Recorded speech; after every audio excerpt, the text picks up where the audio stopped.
Parce qu'entre le lit et lui, il y avait l'armoire. Ah, bah discutez pas sur des broutilles du pied du lit. C'est pas possible.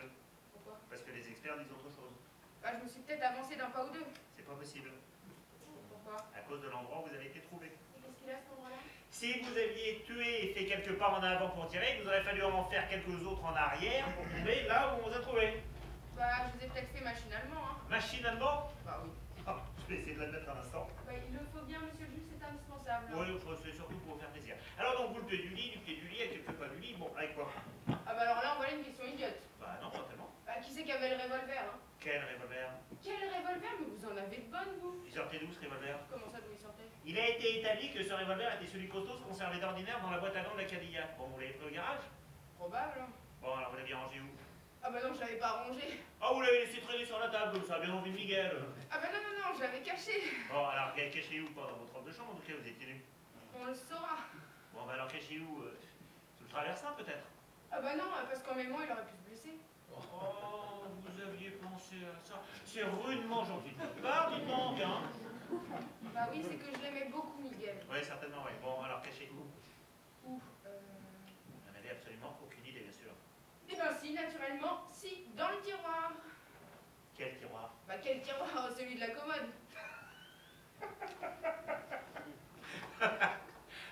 Vous faites des choses rudement difficiles, dites donc. Ah parce que c'est difficile de prendre un revolver dans un tiroir. Quand on est couché, qu'il faut courir à l'autre bout de la pièce, revenir à quelques pas du lit, ajuster, tirer, tout ça dans l'obscurité la plus complète, ouais, c'est difficile, ouais. Bah vous y mettez de la mauvaise volonté. Oui, bah vous me faites perdre notre temps. Je vous ai déjà dit que la justice coûte cher. C'est pour ça qu'on l'économise, hein. Bon. Josépha Lampley, pour la dernière fois, avez-vous tué Miguel Hostos? Vous faisiez pas tant d'histoire le premier jour, Oui, hein. bah, la question n'est pas là. Bah si, elle n'est que là, vous ne me croyez ni quand je mens, ni quand je ne mens pas. Marquez, je le trouve gentil, hein, très touchante. Parce que je vous dis que j'ai tué Miguel. Mais non, mais parce que vous vous obstinez à me le dire, à essayer de me le faire croire. Tout simplement, voilà. Ah mais c'est curieux, vous êtes très obstiné, vous, hein. Ouais, personne ne vous croit, hein. Désolé. Voilà, vous la croyez? Ah non, à me cacher, je vous crois pas non plus. Exactement, voilà, c'est ce que je dis. Personne ne vous croit. C'est-à-dire que vous nous séduisez sans nous convaincre. Bah vous êtes tout de même rigolos là, tous les deux, quel intérêt, genre à me faire foutre au moins 2 ans de prison? Bah, l'intérêt de M. Beaurevert, mais... Ah, et vous l'avez entendu là cet après-midi et vous me croyez capable de me sacrifier après l'avoir entendu cet après-midi? Oh, bah, vous savez, aujourd'hui, les femmes sont capables de tout. Merci. Oui. Bon bah, en tous les cas, moi vous voulez pas me croire, tant pis pour vous, mais Miguel, vous êtes bien obligé de le croire, Miguel. Ah, bah oui, en général, on croit les victimes, oui. Et ben alors quand il a dit Josépha, pourquoi tu fais ça, vous le croyez? Et justement, il ne l'a pas dit. Bah, oui, monsieur Beaurevert l'a entendu. Et que justement, il ne l'a pas entendu. Mais pourquoi qu'il aurait répété ça là? Parce que Madame Beaurevert lui a dit qu'elle l'avait entendu. Ah, madame?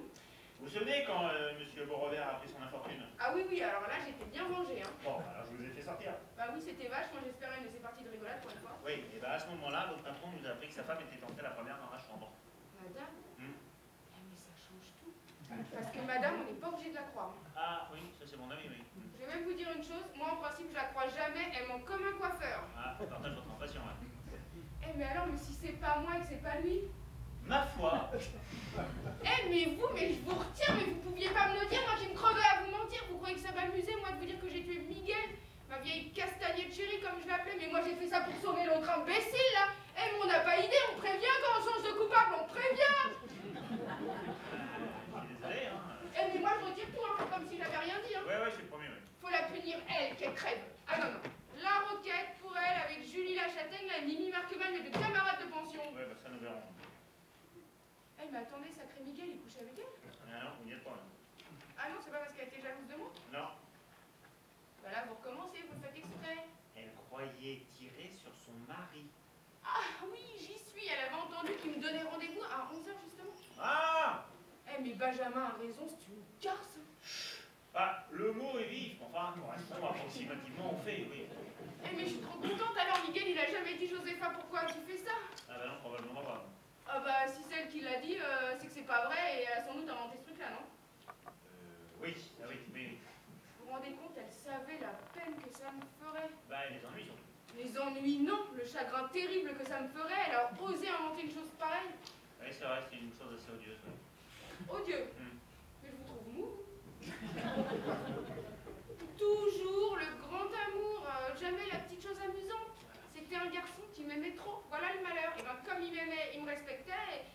Comme il me respectait, bah moi au grand moment je n'osais pas me laisser aller. Pour bien faire l'amour, le respect, ça dérange, n'est-ce pas? J'ai pas de... J'ai pas de... J'ai pas d'idée particulière. Hypocrite. Oh, comme vous là. Oh, pardon. Eh mais monsieur le juge, interrogez-moi parce que je suis sûre que je sais la chose. Quelle chose? Mais trouvez des trucs de femmes, je sais pas, réfléchissez des trucs de femmes. Des trucs de femmes, voyons, des trucs de femmes, des trucs de... Oui, il y a bien un truc de femme, une contradiction en fait au sujet de sa robe. Et ben voilà, un truc de femme, continuez, c'est bon ça. Au départ, pour sortir le soir du crime, vous avez d'abord demandé son ensemble gris. Oui, celui de la veille.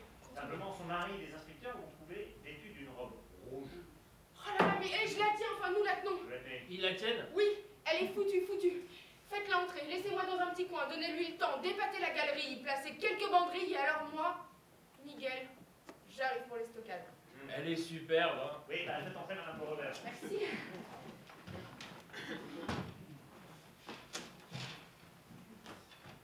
Madame Beaurevert. Veuillez vous asseoir, madame. Tiens, Josépha, Bonjour madame. est-ce que ma femme de chambre doit assister à mon interrogatoire? C'est-à-dire Ne qu'en soyez fait... pas trop dur avec elle, c'est une fille, mais c'est une bonne fille. Merci madame. Veuillez vous asseoir, madame.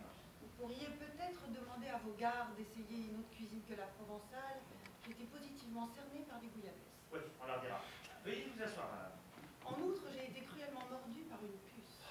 Pas surprenant, étant donné les habitudes de votre cabinet. On leur dira aussi. Veuillez vous asseoir, madame, s'il vous plaît. C'est un interrogatoire, en fait, c'est une confrontation. Parce qu'en somme, maintenant mon mari et moi, nous nous suffisons. En somme, oui. Les hommes sont d'une vanité délirante, il s'est cru trompé, il s'est vengé comme il a pu. Avait-il tort de se croire trompé? Il avait plus grand tort. Pourtant, le baiser qu'a vu mademoiselle... Mademoiselle, à mal vu. Eh, vous aviez votre ensemble du soir gris et cet homme-là, vous l'embrassiez jusqu'au cœur. Qui est juge d'instruction ici, elle ou vous? Et je suis désolé, chère madame, mais en ce moment, je vous confonds, donc... mademoiselle Discalcier, je crois savoir. Monsieur le juge, posez-moi des questions. Lesquelles? Bah vous voyez, madame est d'accord. Demandez-moi par exemple quelle raison elle avait de vouloir tuer son mari. Moi, je vous demande aussi. Eh ben elle avait le mot baiser. C'est Lazergue. Ah mais oui, c'est vrai, j'y ai pas pensé, moi j'aurais pourtant dit. C'est une accusation stupide. Et qu'est-ce qui vous a donné l'idée là? Monsieur Stammer a parlé de la grande passion de monsieur Lazergue pour madame et de madame pour monsieur Lazergue. Et même, ce n'est pas une raison suffisante. On ne tue pas toujours son mari parce qu'on a un amant. Non. Eh mais il y a une raison, monsieur Dazergue, il est très pauvre et il a grand besoin de l'argent de madame. Voilà du nouveau. Bah, vous jouez au poker? Oui, vaguement. Bah, assez, j'espère, pour savoir que 4 rois c'est plus fort que 3 as. Un 4-3, je pense bien. Là, vous m'empêchez de réfléchir, hein. Il m'empêche de réfléchir. On avance? Oui, bah l'autre jour on était à la maison, enfin rue de la Faisanderie, on jouait au poker, il y avait un pot de 100 000 francs. Monsieur Dazergue annonce 3 as, madame dit tant pis et jette ses cartes, elle avait 4 rois. Une façon comme une autre de lui faire gagner de l'argent. Comment savez-vous? Bah j'étais derrière elle, je savais les scotch. C'est une histoire inventée de toutes pièces. Comme votre Josépha, pourquoi tu fais ça? Non, non madame, là j'ai un témoin, monsieur Stormer. Il avait vu le coup, il allait voir votre mari, il lui a dit ta femme c'est pas jouer au poker, elle a des fortunes. Je dois avouer que je suis malheureuse au jeu. Surtout contre monsieur Dazergue. Donc vous comprenez bien que monsieur Beaurevert, mort, monsieur Dazergue peut épouser l'argent de madame. Vous me croyez incapable de plaire? Ah non, non, je dis pas ça, hein, je dis juste que les millions ça aide. Et si vous êtes si sûr de la grande passion de monsieur Lazergue pour madame, comment avez-vous pu croire que c'était son mari qui a remboursé la veille du crime? Excellente question, merci monsieur le juge. Mais moi je savais pas et la jalousie ça rend aveugle. Et puis monsieur Dazergue, il boite un peu. À la suite d'une descente en parachute. Eh bien ce soir-là, il boitait pas, il embrassait madame. C'est tout de même très rare qu'on ait besoin de boiter pour embrasser une femme, non? Vous niez ce baiser, naturellement. Bien entendu. Jusqu'au cœur, je vous dis qu'elle l'embrassait. Ma parole contre la sienne. Madame nie trouve autre chose. Eh ben c'est pas ce qui m'embarrasse. Demandez-lui donc pourquoi elle a mis sa robe rouge le soir du crime. Parce qu'elle me va bien. Alors demandez-le moi à moi. Oui, bah demandez-le lui, puisqu'aussi bien c'est elle qui mène l'enquête. Parce que c'était une robe longue et qu'elle était tachée de cambouis. De Cambouis. Mais oui, j'avais pas fait le rapprochement là, ça m'est venu tout à l'heure grâce à l'histoire du revolver que tout le monde pouvait prendre au garage. Cette supposition est infâme. Miguel me l'avait dit, il y avait une fuite au carter de la Cadillac. Alors pendant que madame prenait le revolver, le bas de sa robe traînait dans le cambouis. Voilà pourquoi le lendemain elle m'a demandé sa robe rouge. Elle est à tuer. Ah, moi aussi. Pouvez-vous répondre à cette accusation, madame? Lacoste ou Bargeton pourront répondre. Teinturie Lacoste et Bargeton, 56 avenue Victor Hugo, deuil en 24 heures. Eux vous diront si c'est du cambouis. Laissez C'est parler, en madame. effet du cambouis. Je suis allée ce soir-là dans le garage. J'ai même fouillé dans la boîte à gants de la voiture, mais je n'ai pas pris le revolver, non. J'ai récupéré une paire de gants que j'avais oubliée. Pour moi, une boîte à gants sert surtout à y mettre des gants. Enfin, vous n'auriez pas pu lui prendre le revolver. Parfaitement. S'il y avait été. Ah, il était plus. Subtilisez sang de mon mari ou de cette fille. Et vous n'avez pas fait remarquer à vos revolvers que le revolver est disparu? Non, Tiens, pourquoi? je ne sais pas. Vous aviez les clés de toutes les chambres de votre hôtel, naturellement. Pas du tout. Ah, vous n'avez pas la clé de la chambre de mademoiselle? Mon mari, probablement, moi pas. Et attendez, Nous attendons. bah, il y a 15 jours à peu près, la Marthe Herbeau, la cuisinière, elle avait oublié sa clé dans sa chambre. Elle parlait de faire venir un serrurier. Madame a dit c'est pas la peine, elle a ouvert avec un passe. Lequel aurait certainement pu ouvrir la chambre de mademoiselle. Je ne sais pas, je n'ai pas eu à m'en servir. Sauf le sort du crime. Ouais, taisez-vous, ce sera facile de vérifier. Je l'ai perdu. Ah, Depuis une semaine. Ça, j'aurais parié. très fâcheux. Très fâcheux en effet, mais mon mari avait la clé, lui. Ah non, non, non, et je vous ai juré que non le premier jour quand ça n'avait aucune importance. Mais sa parole contre la vôtre, une fois de plus. Mais c'est elle que vous croyez. Oh, la question n'est pas là. De quoi m'accusez-vous exactement? Mais de rien encore, madame.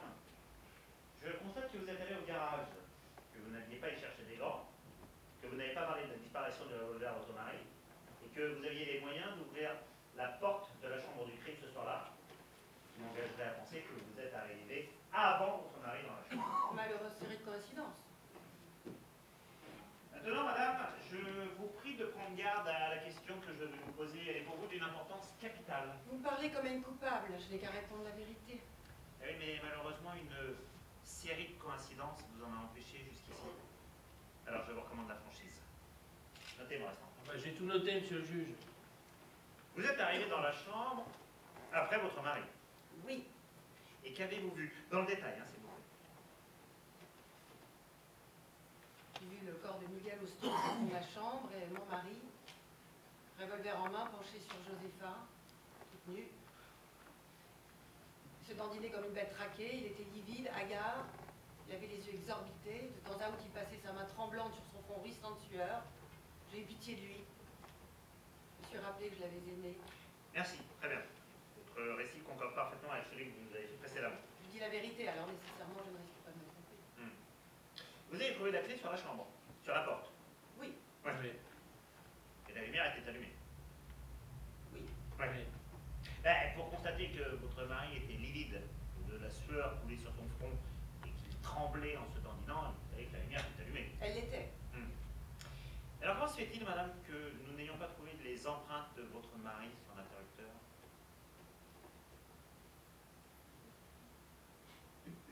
Je ne sais pas.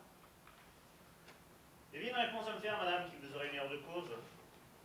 Il vous suffisait de me dire, parce que je l'ai essuyé avec mes gants pour sauver mon mari, comme j'ai par la suite essuyé le revolver. Si vous aviez effacé ces empreintes, madame, vous vous en rappelleriez, simplement vous ne l'avez pas fait, vous me le dites. Je ne sais pas. Il était épatant, hein. Ah oui.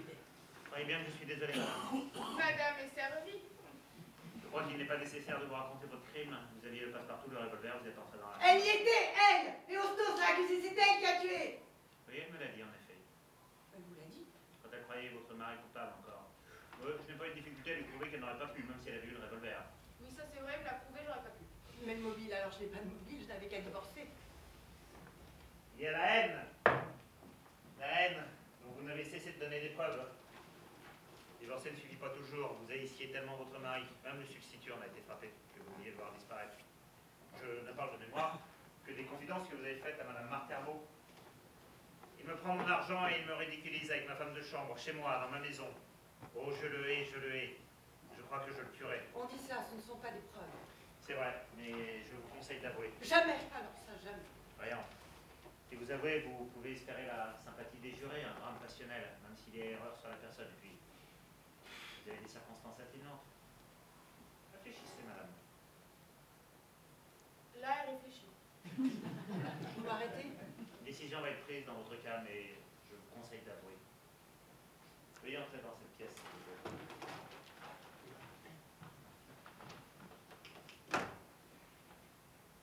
J'y serais très bien pour réfléchir.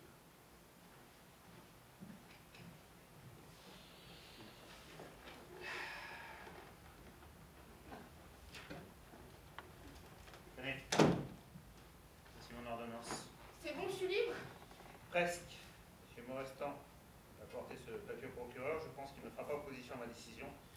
Et ensuite, vous serez ramené à la requête. Il sera procédé à la levée d'écrou. Ouais, bah, moi j'ai comme l'impression que le parquet va nous faire des difficultés. Hein. Hmm. Bon.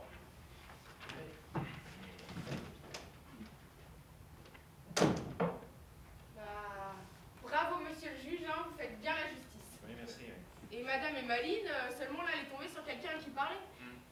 Vous vous rendez compte, moi, pour ma première place, j'étais vraiment drôlement bien tombée.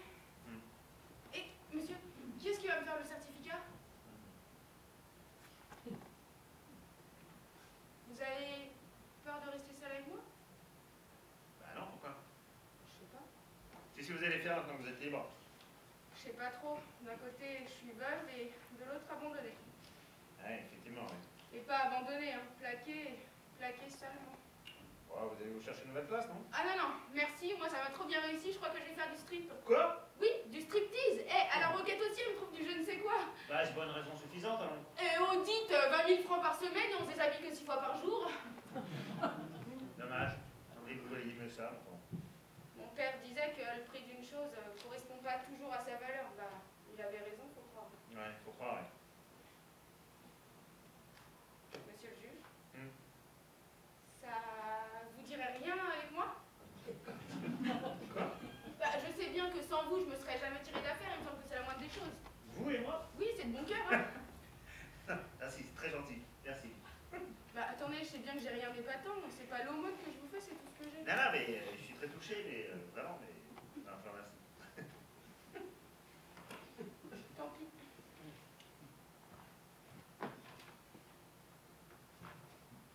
Il y a 2 ans, avant mon mariage. Oh, je n'ai pas fait de bêtises avec vous, mais j'aurais arrêté. Vous savez parler aux femmes, en fait. Je sais pas, j'ai pas de, là non plus, j'ai pas le repère de. J'arrive pas Un petit peu, mais pas mal. Oh, allez, essayez donc de rendre heureux un brave garçon. Quoi? Mais les braves garçons, mais moi je leur porte malheur, voyez Miguel. Hmm. Je crois que je suis faite pour les casseurs d'assiettes, les bons à rien ou mais pas grand chose. Voilà le papier. Ah.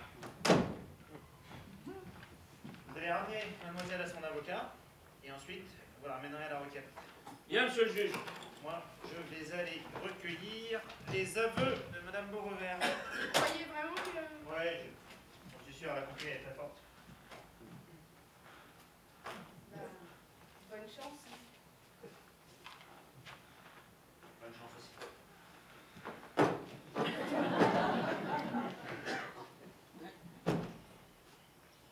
J'ai entendu que vous étiez femme de chambre. Ah oui, je l'étais, là, on s'en va? Ouais. Mais vous savez faire la cuisine. Ah, moi, le ménage, la cuisine, ça j'adore, mais vous me croirez si vous voulez, j'aime pas courir. Ah.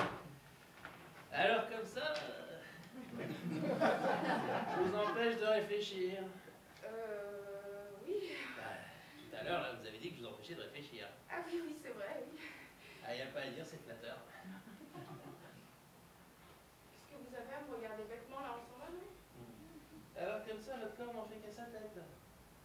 Vous croyez tout permis, vous? Non, mais non. Vous savez quoi, moi, je suis tout à fait le genre qu'il vous faut. Je suis pas pour le grand amour, moi, je suis plutôt pour la petite chose amusante, je vous aimerais pas trop. Et puis si vous saviez à quoi je pense en ce moment, vous appelleriez police secours. Est-il bête? Eh non, je m'appelle Julien. On devrait sortir ensemble, hein, c'est dimanche.